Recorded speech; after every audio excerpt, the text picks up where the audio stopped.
আল্লাহ তাআলা দরবারে শুকরিয়া আদায় করছি, আল্লাহ আমাদেরকে এই তাফসীরুল কোরআন মাহফিলে উপস্থিত হওয়ার তৌফিক দান করেছেন বলে আলহামদুলিল্লাহ।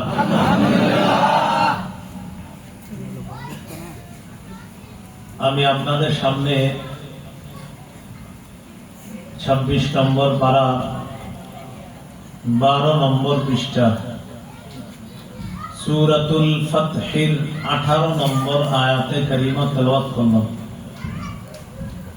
19 পারার 20 পৃষ্ঠা সূরাতুল নামলের 59 নম্বর আয়াতে কারিমা তেলাওয়াত করলাম।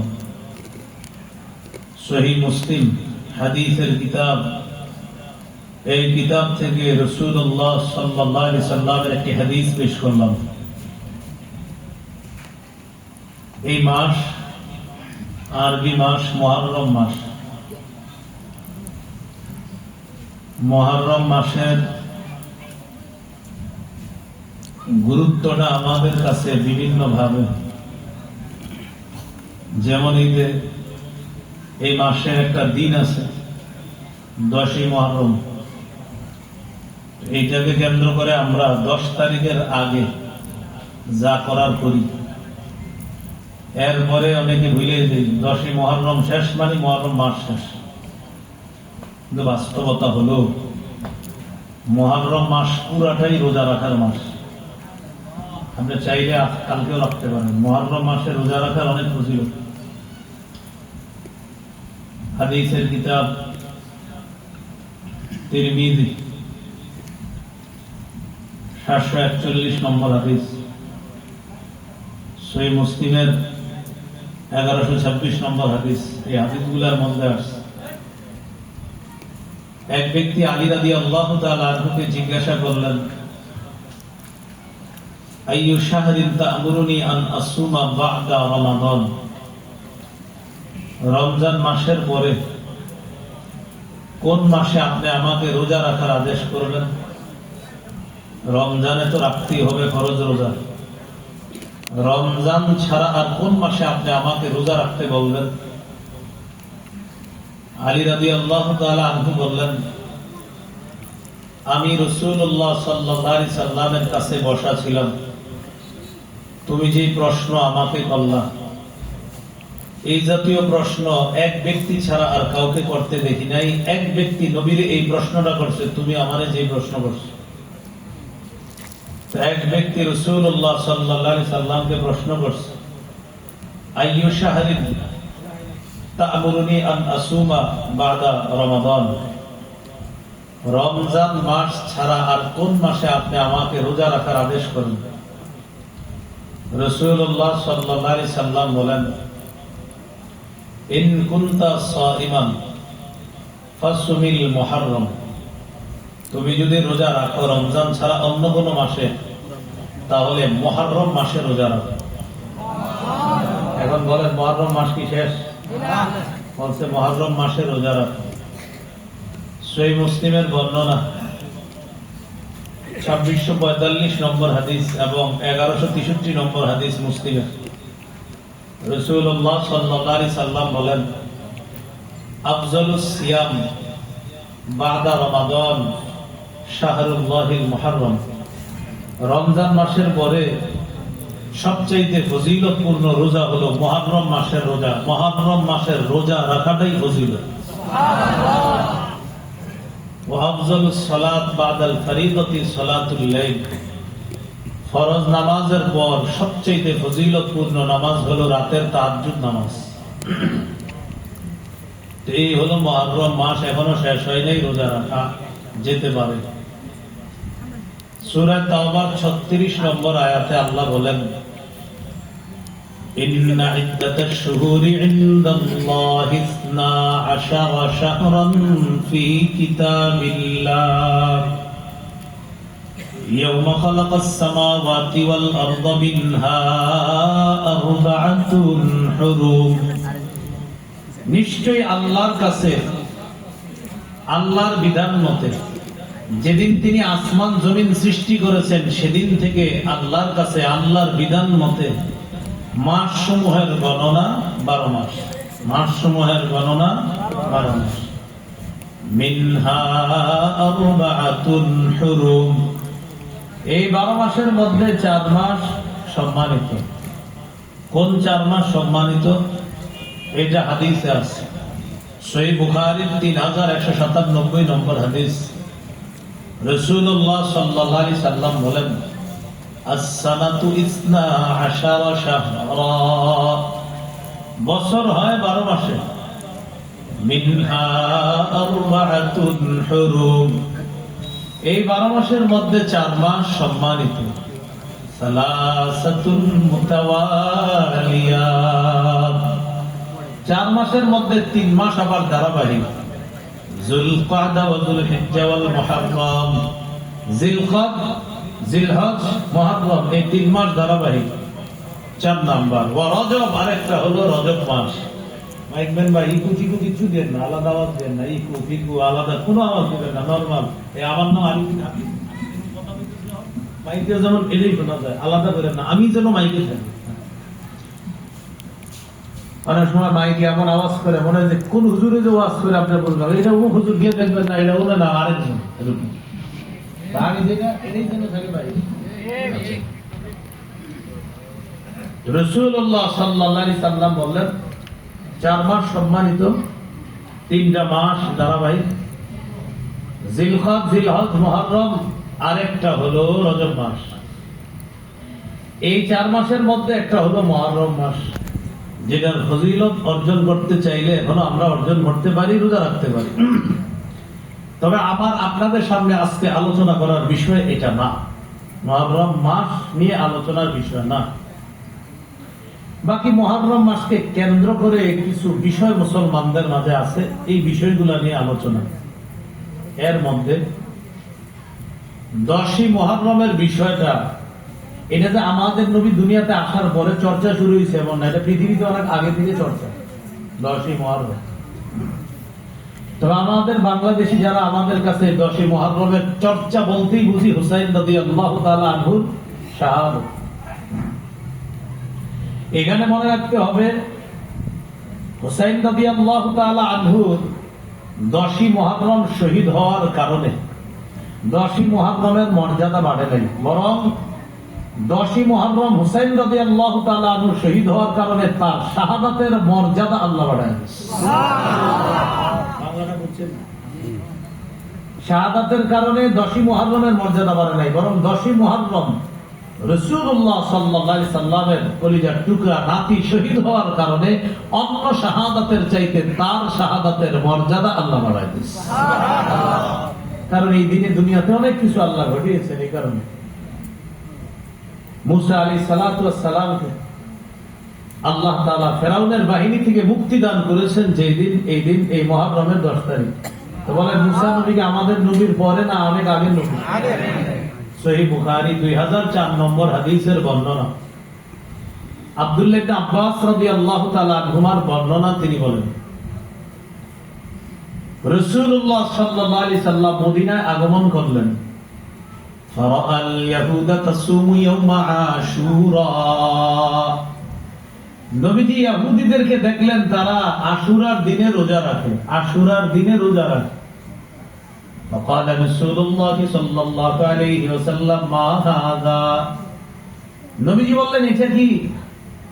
তখন ইহুদিরা জবাব দিল হাযা ইয়াউমুন সালিহ, এটা একটা ভালো দিন।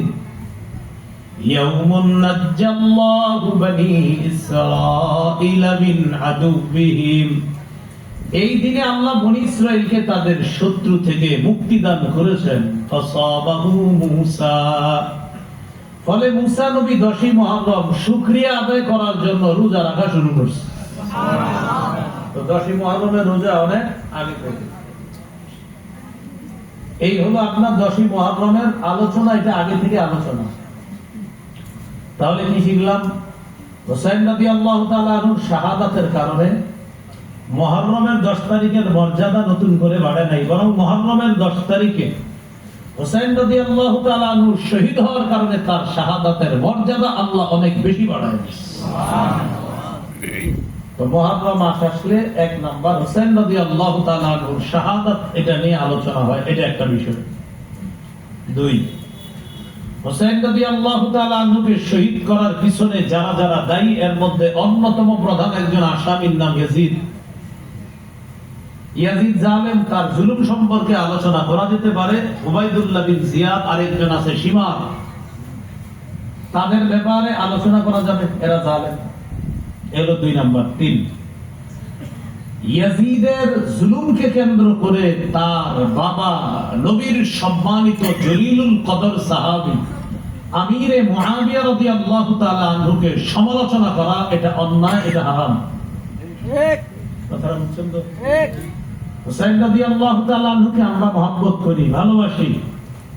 হুসাইন রাদিয়াল্লাহু তাআলা আনহুর শাহাদাত আমাদেরকে কষ্ট দেয়, ব্যথা দেয়, আমাদের হৃদয়ে রক্তক্ষরণ তৈরি করে। হুসাইন রাদিয়াল্লাহু তাআলা আনহুকে যারা শহীদ করেছে, এর মধ্যে অন্যতম একজন প্রধান হুকুমদাতা আসামি ইয়াজিদ। যদিও ইয়াজিদকে বিভিন্ন ভাবে বাঁচানোর চেষ্টা করা হয় না, ইয়াজিদ ও জালেম, জুলুম করেছে, সন্দেহ নাই। তবে ইয়াজিদের জুলুমকে কেন্দ্র করে তার বাবা জান্নাতের সুসংবাদ প্রাপ্ত একজন সাহাবী এবং ওহীর লেখক এবং প্রায় 60টার বেশি হাদিস বর্ণনাকারী একজন সাহাবীকে সমালোচনার পাত্র বানানো যাবে না। তিনি হলেন মুআবিয়া রাদিয়াল্লাহু তাআলা। মাথায় আসছে আপনাদেরকে, হুজুর জান্নাতের সুসংবাদ প্রাপ্ত উনিও? এটা আমাদের মাঝে একটা বিষয়। আমরা জান্নাতের সুসংবাদ প্রাপ্ত সাহাবী শুনলেই বুঝি 10 জন সাহাবী। আসলে 10 জন সাহাবীকে আশারায়ে মুবাশশারা বা জান্নাতের 10 জন সুসংবাদ প্রাপ্ত সাহাবী মানে হলো, নবীজি অনেক সাহাবীদেরকে জান্নাতের সুসংবাদ দিয়েছে, এর মধ্যে এক হাদিসে 10 জনের নাম বলছে। এক হাদিসে একসাথে কয়জনের নাম বলছে? ওই 10 জনের নাম এক হাদিসে বলে দেওয়ার কারণে তাদের উপাধি হয়ে গেছে, তাদের পরিচিতি হয়ে গেছে দুনিয়াতে আশারায়ে মুবাশশারা, মানে একসাথে 10টা নাম বলছিল নবীজি। ওই 10 জনও জান্নাতি, এজন্য তাদেরকে বলা হয় আশারায়ে মুবাশশারা। বাকি এই 10 জন ছাড়াও অসংখ্য বিক্ষিপ্ত হাদিসে নবী বলেছেন অমুকে জান্নাতি, তারা জান্নাতি, এই দলটা জান্নাতি, এরকম বলছে। আমি মূল আলোচনা এবার ঢুকি। তাহলে কয়টা আলোচনা হলো? 3টা। একটা হুসাইন রাদিয়াল্লাহু তাআলা আনহু শহীদ হওয়া, তার শাহাদাত আমাদেরকে ব্যথিত করে, আমাদের হৃদয় রক্তক্ষরণ হয়, পানি বন্ধ করে দেওয়া, কারবালার প্রান্তরে ছোট্ট মাসুম বাচ্চাকে পানি পান করতে না দেওয়া, নিঃসন্দেহে এগুলো জুলুম, কোনো সন্দেহ নাই। এটা হুসাইন রাদিয়াল্লাহু তাআলা আনহুর শাহাদাতকে কেন্দ্র করে জালেমদের জুলুম সম্পর্কে আলোচনা হবে, তার পবিত্র শাহাদাত সম্পর্কে আলোচনা হবে। বাকি এই বিষয়ে কেন্দ্র করে রাসূলের একজন জলিলুল কদর, একজন জান্নাতি সাহাবীর সমালোচনা করব না, শুনব না। বুঝতে পারছেন তো? এই হলো তৃতীয় বিষয়টা। এজন্য আজকে আপনাদের সামনে আমার মূল আলোচনার বিষয়, সাহাবীদের সমালোচনা করা হারাম। বলেন কি, সাহাবীদের সমালোচনা করা হারাম? আমি মূল আলোচনায় ঢুকতেছি। আলোচনার শুরুতে একটা ভূমিকা হিসাবে ইমাম শাফি রহমতুল্লাহ আলাইহির একটা কথা মনে রাখবো। ইমাম শাফি রহমতুল্লাহ আলাইহির কথাটা আমরা পড়াশোনা করব, আমরা মিলেমিশে মনে রাখার জন্য পড়বো। আগে আমি একটু বলি, আপনারা শোনেন। একটা কিতাব আছে, নাম মুখতাসারু তারিখি দিমাশক, দামেস্কের সংক্ষিপ্ত ইতিহাস। এই কিতাব কয়েক খণ্ডে, এর 3 নম্বর খণ্ডের 103 নম্বর পৃষ্ঠায় ইমাম শাফি রহমতুল্লাহ আলাইহির একটা বক্তব্য আছে। বক্তব্যটি হলো, ইন্নামাল ইসলামু কাদারিন লাহা বাবুন, ইসলাম হলো একটা বাড়ির মতো, এই বাড়ির একটা দরজা আছে। তাহলে বলেন তো, ইসলাম কিসের মতো? একটা বাড়ির কি আছে? দরজা। ইমাম শাফি বলেন, ফাবাবুল ইসলামি আস-সাহাবা, ইসলাম নামক বাড়ির দরজা হলো নবীর সাহাবী।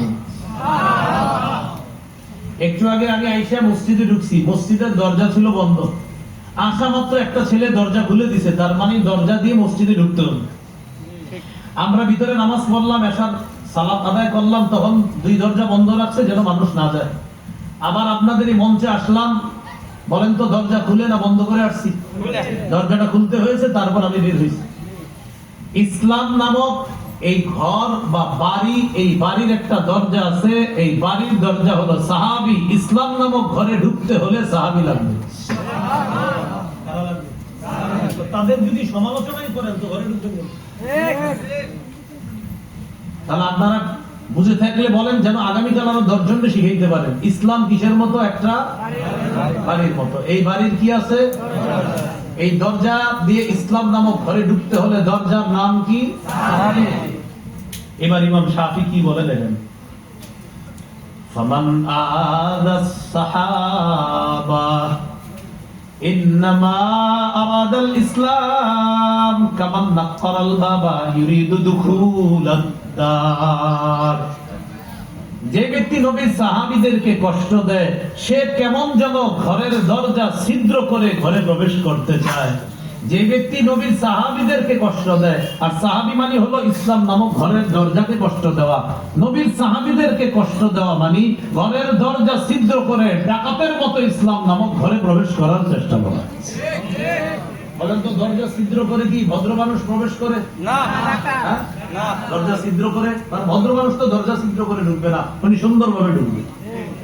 তাহলে এক অংশ আমি, বাকি অংশ আপনারা বলবেন ইসলাম কিসের মতো? বাড়ির কি আছে? এই দরজা কারা? যারা সাহাবীদেরকে কষ্ট দেয় তারা কেমন যেন দরজা কি করে? আল্লাহ আমাদেরকে ইসলাম নামক ঘরের দরজা ছিদ্র করা নামক অপরাধ থেকে হেফাজত করে। এই হলো আজকের আলোচনার ভূমিকা। এবার মূল আলোচনায় ঢুকি। প্রথম কথা, সাহাবায়ে কেরামের প্রতি আল্লাহ খুশি। সুবহানাল্লাহ। সূরাতুল ফাতহ 18 নম্বর আয়াত, 26 পারা 12 নম্বর পৃষ্ঠা আল্লাহ তাআলা বলেন, লাকাদ রাদিয়াল্লাহু আনিল মুমিনিনা ইয ইউবাইউনাকা তাহতাশ শাজারা। নবী, যারা আপনার কাছে গাছের নিচে আপনার কাছে বায়াত হয়েছে আপনার সাহাবীরা, তাদেরকে জানায়া দেন অবশ্যই আল্লাহ তাদের প্রতি খুশি হয়ে গেছে। সুবহানাল্লাহ। ভাই, আমি আপনাদেরকে সরল মনে জিজ্ঞাসা করতে চাই, যাদের প্রতি আমার রব খুশি তাদেরকে নিয়ে আমার সমালোচনার কি আছে? যাদের প্রতি আমার রব খুশি তাদের সমালোচনা করার কি যোগ্যতা আমার? আল্লাহ তাআলা বলেন, যারা আপনার কাছে গাছের নিচে বায়াত হয়েছে আল্লাহ তাদের প্রতি খুশি হয়ে গেছে। ফাআলিমা মা ফি কুলুবিহিম, তাদের মনের কি খবর, কি ব্যথা, কি কথা সব আল্লাহ জেনে নিয়েছে। ফাআনজালাস সাকিনাতা আলাইহিম, নবী জানায়া দেন আল্লাহ তাদের উপর সাকিনা, প্রশান্তি নাযিল করেছে। সুবহানাল্লাহ। ওয়া আতাবাহুম ফাতহান করিবা, আল্লাহ তাদেরকে নিকটতম বিজয়ের মাধ্যমে পুরস্কৃত করেছেন। সুবহানাল্লাহ।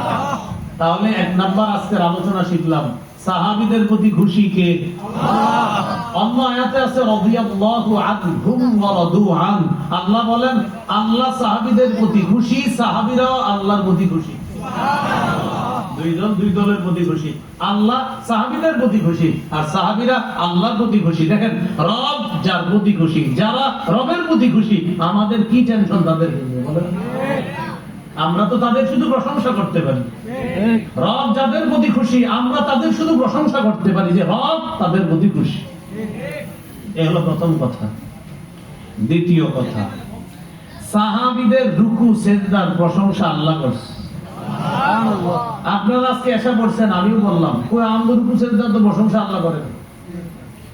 আমগোটা কবুল হয়েছে কিনা এই টেনশনই তো সারা জীবন থাকতে হয়, আমার রুকু কবুল হলো কিনা, আমার সেজদা কবুল হলো কিনা, এই টেনশনে থাকতে হয় যে আশা পড়ছি, কে জানে কি পড়ছি, কবুল হয়েছে কিনা। আর আল্লাহ বলেন, হাবিব আপনার সাহাবীদের রুকু সেজদা গুলা এগুলা আপনি একটু দেখবেন, তাদের রুকু দেখবেন, তাদের সেজদা দেখবেন, তারা রুকু সেজদার মাধ্যমে আমি আল্লাহর ফজিলত আর সন্তুষ্টি কামনা করব। সুবহানাল্লাহ। অথচ আমার আপনার রুকুর মধ্যে কত দুনিয়াবি টেনশন ঢুকে। রুকুতে গেলে দোকানের কথা, সেজদায় গেলে জমি জমার কথা। আর আল্লাহ বলে নবী আপনার সাহাবীরা রুকু সেজদা করে আমার থেকে ফজিলত আর আমার সন্তুষ্টি অর্জন করার জন্য। সুবহানাল্লাহ। 26 পারা 14 নম্বর পৃষ্ঠা সূরাতুল ফাতহ 29 নম্বর আয়াতে আল্লাহ বলেন, মুহাম্মাদুর রাসূলুল্লাহ, মুহাম্মদ সাল্লাল্লাহু আলাইহি ওয়াসাল্লাম আল্লাহর রাসূল, ওয়াল্লাযীনা মা'আহু আশিদ্দাউ আলাল কুফফার, যারা তার সাথে আছে মানে সাহাবীরা, তারা কাফেরদের প্রতি কঠোর। রুহামাউ বাইনাহুম, সাহাবীরা আপোষের প্রতি সদয়, তারা আপোষের প্রতি বড় দয়া রাখে, মায়া রাখে, মহব্বত রাখে। এরপরে কি বলবে? তারাহুম রুকআন সুজদা। নবী আপনি সাহাবীদেরকে দেখবেন রুকু অবস্থায়, সিজদা অবস্থায় দেখবেন। জানেন তারা রুকু সিজদা কেন করে? ইয়াবতাগুনা ফাদলাম মিনাল্লাহি ওয়া রিদওয়ানা। তারা আল্লাহর কাছ থেকে ফদলান, আল্লাহর অনুগ্রহ চায়, ওয়া রিদওয়ানা, আল্লাহর সন্তুষ্টি চায়। আল্লাহ সাহাবীদের রুকু সিজদার প্রশংসা করে বলে তারা রুকুর মাধ্যমে, তারা সিজদার মাধ্যমে আমি আল্লাহর অনুগ্রহ চাই, আমার সন্তুষ্টি চাই। হাবিব তারা হলো আপনার সাহাবী। সুবহানাল্লাহ।